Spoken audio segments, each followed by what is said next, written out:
রাজারহাট উপজেলার সদর ইউনিয়নের গোবর্ধনখোলা খালের উপর নির্মিত সেতুটি দিয়ে প্রতিদিন কয়েকটি গ্রামের প্রায় 10,000 মানুষ যাতায়াত করে। 3 দশক আগে নির্মিত সেতুটি সংস্কার না করায় বর্তমানে চলাচলের অযোগ্য হয়ে পড়েছে।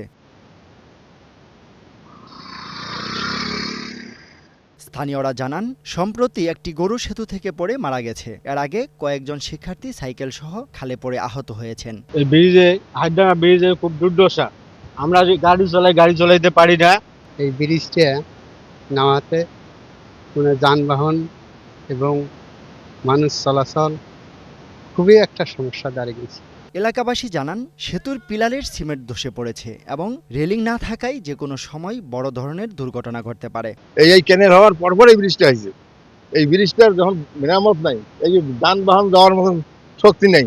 আমাদের এই ব্রিজটা দীর্ঘ 5 বছর থেকে ভাঙা, কিন্তু ব্রিজটার কাজ হচ্ছে না।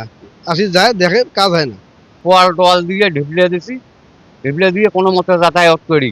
উপজেলা প্রকৌশলী জানান, সেতুটির বিষয়ে প্রস্তাবনা দেওয়া হয়েছে। পরিদর্শন করে দ্রুত প্রয়োজনীয় ব্যবস্থা নেওয়া হবে। ব্রিজটি আমরা ইতিমধ্যেই প্রস্তাব দিয়েছি এবং এটা প্রক্রিয়াধীন।